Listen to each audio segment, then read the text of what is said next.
how to read anchor chain direction.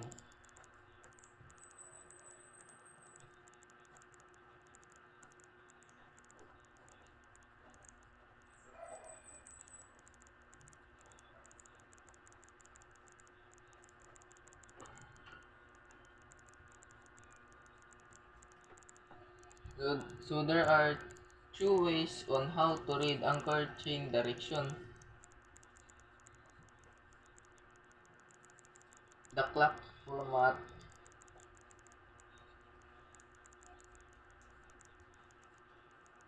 and the cardinal points.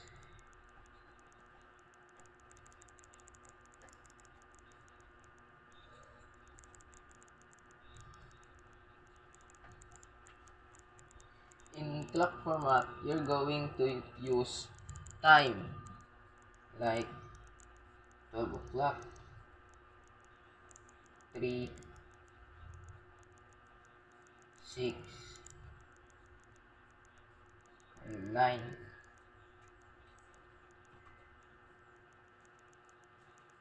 For the cardinal points, you are going to use to read using the cardinal points like north, south, southeast, northwest.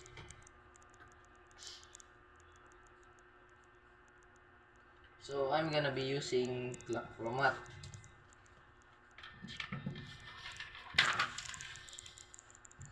So imagine this is your ship.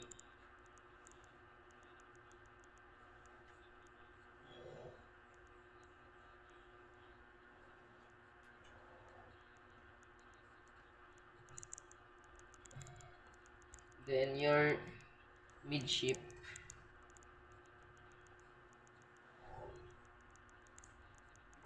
and beam.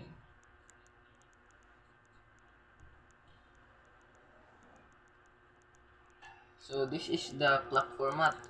Let's say this is 12 o'clock.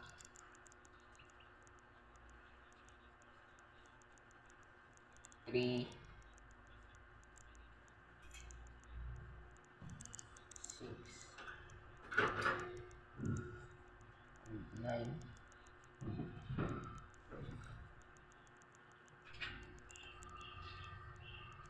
So this is 1, 2,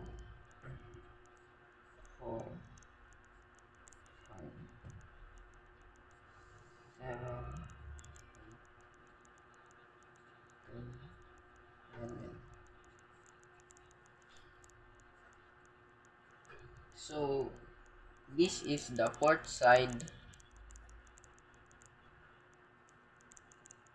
and starboard side. So let's say you drop anchor here at 11.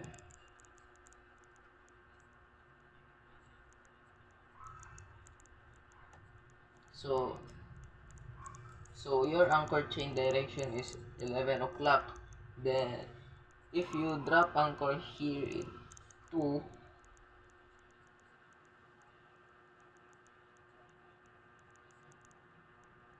then your anchor chain direction is 2 o'clock.